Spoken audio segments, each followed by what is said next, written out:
Guys, welcome back to bone memories. ഇന്ന് നമുക്കൊരു cleaning video ആയാലോ?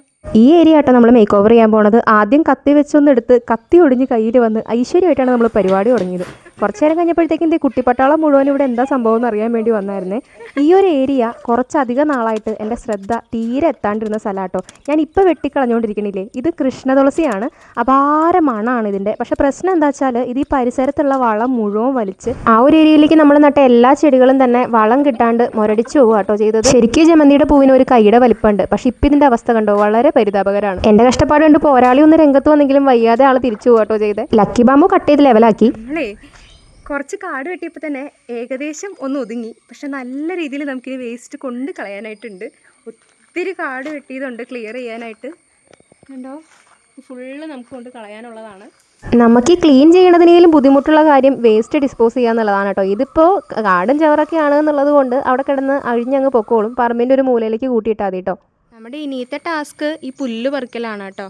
നല്ല രീതിയിൽ പുല്ല് കയറിയിട്ടുണ്ട് മിറ്റം. ഇത് ചെത്തി ക്ലീൻ ആക്കിയാലാണ് ഒരു വൃത്തിയാവുള്ളൂ. ഒറ്റ ദിവസം കൊണ്ട് ഫുള്ള് ക്ലീൻ ആക്കാൻ ഓർത്ത് ഇറങ്ങിയതാട്ടോ ഞാൻ. പക്ഷേ വേണ്ടിയിരുന്നില്ല എന്ന് തോന്നിപ്പോയി. കാരണം ഇതിൻ്റെ ഈ മെറ്റലിൻ്റെ അടിയിൽ ഒരു ഷീറ്റ് ഇട്ടിട്ടുണ്ട്. ഈ ഷീറ്റിലേക്കാണ് ഈ പുല്ല് മുഴുവൻ വന്ന് മുളച്ച് നിൽക്കുന്നത്. അത് ചെത്തിക്കളയാന്ന് പറഞ്ഞാൽ നിസ്സാര ടാസ്ക്കൊന്നും അല്ലായിരുന്നു കേട്ടോ. ഞാൻ പിന്നെ കുറച്ച് ഏരിയയിൽ നല്ല രീതിയിൽ പുല്ല് ചെത്തിക്കളഞ്ഞ് അടിച്ചു വാരി ആ ഒരു സ്ഥലം ക്ലിയർ ചെയ്തിട്ടു. ബാക്കിയുള്ളത് അടുത്ത ദിവസം നോക്കാൻ ഓർത്തു കേട്ടോ. പുല്ലൊക്കെ പറിച്ച് കഴിഞ്ഞപ്പോഴത്തേക്കും അത്യാവശ്യം നല്ല ക്ലീൻ ആയിട്ടോ. ഇനി നമുക്ക് ഇതിൻ്റെ അകത്ത് കുറച്ചധികം ചെടികൾ വെക്കാനുണ്ട്. നമ്മൾ പറിച്ച് മാറ്റിയ ജമന്തിയുടെ വിത്ത് എടുക്കാൻ വേണ്ടി ഒരു മുറത്തിലേക്ക് പൂക്കളൊക്കെ മാറ്റി വെച്ചേ. ഇതാണ് നമ്മുടെ ആള്. ഇയാളെ നമുക്ക് പതുക്കെ അതിലേക്ക് വെച്ച് കൊടുക്കാം. വാങ്ങിച്ചതിന് ശേഷം പിന്നെ ഇതിലൊരു പൂ പോലും ഉണ്ടായിട്ടില്ല. അതുകൊണ്ട് വൈറ്റ് കളർ ആണെന്ന് ആള് പറയണുണ്ടെങ്കിലും നമുക്കിനി പൂ വന്നാലേ അറിയാൻ പറ്റുള്ളൂ. ഇങ്ങോട്ടേക്കാട്ടോ നമ്മൾ ഇതിനെ പ്ലാന്റ് ചെയ്യാൻ പോണത്. ഈ ഒരു സ്പേസിൽ നടാന്നാണ് ഞാൻ വിചാരിക്കുന്നത്. ഈ ഒരു ഏരിയയിൽ നമ്മൾ കുറച്ചധികം നാളായിട്ട് ജമന്തി തൈ മാറ്റി നടന്നതുകൊണ്ട് അവിടുത്തെ മണ്ണിന് അത്യാവശ്യം നല്ല ഇളക്കുണ്ട് കേട്ടോ. പരിപാടി സക്സസ്ഫുള്ളി കഴിഞ്ഞിട്ടുണ്ട്. ഇനി നമ്മളിത് ഈ ഏരിയയിലേക്കാണ് കേട്ടോ നോക്കാൻ പോണത്. ഇവിടെയും പറഞ്ഞ പോലെ തന്നെ നല്ല കാടാണ്.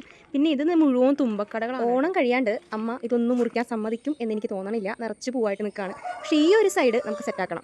കോഴി ഈ ഒരു സൈഡ് നമുക്ക് സെറ്റാക്കി എടുക്കണം. അപ്പോൾ ഞാൻ ആദ്യം തന്നെ ഇതിൻ്റെ ഉള്ളിൽ ഒത്തിരി ബോൾസം നിൽപ്പുണ്ടായിരുന്നു, കാശിത്തുമ്പ കേട്ടോ. അതിന് ഞാൻ അങ്ങോട്ട് സോർട്ട് ചെയ്ത് മാറ്റി. ഇതെല്ലാം നമ്മൾ അവിടെ നിന്ന് പറിച്ചെടുത്തതാണ് കേട്ടോ. ഇത് ഏകദേശം ഒരു 5 ഷെയ്ഡോളം ഉണ്ട്. Red, lavender, pink, light lavender, white, ഇത്രയും കളേഴ്സ് ഉണ്ട്. ഇതിലിപ്പോൾ ഏതൊക്കെ കട ഉണ്ട് എന്നുള്ളത് അറിയില്ല. എന്തായാലും നമുക്കിതെല്ലാം ഒരുമിച്ച് ആ കോർണറിലേക്ക് നട്ട് വയ്ക്കാം. കളയാൻ തോന്നണില്ല.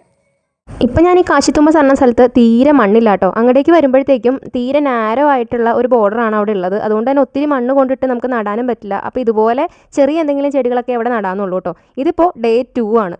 അതായത് ഒരു ദിവസം കൊണ്ട് തീർക്കാമെന്ന് വിചാരിച്ച് ഈ കലാപരിപാടി നമ്മൾ 3 ദിവസം കൊണ്ടാണ് തീർത്തത്. ഒത്തിരി സമയം നമുക്ക് ഇതിനു വേണ്ടി സ്പെൻഡ് ചെയ്യാനും ഇല്ല. ജോലിയൊക്കെ കഴിഞ്ഞ് ബാക്കിയുള്ള സമയത്തല്ലേ നമ്മളിത് ചെയ്യുക. അതുകൊണ്ടാണ് കൂടുതലും പരിപാടികൾ ഇങ്ങനെ നീണ്ടുപോയത് കേട്ടോ.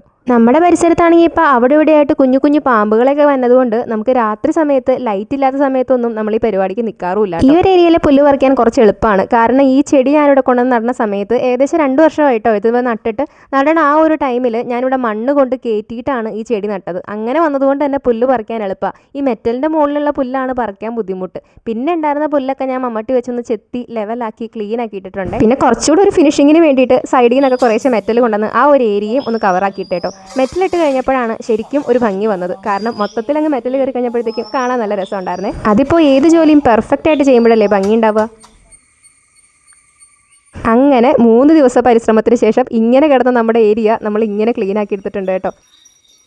അപ്പോൾ ഇതുപോലുള്ള വീഡിയോസ് ഇഷ്ടമാണെന്നുണ്ടെങ്കിൽ നമ്മുടെ ചാനൽ ഫോളോ ചെയ്യുക. Thanks for watching.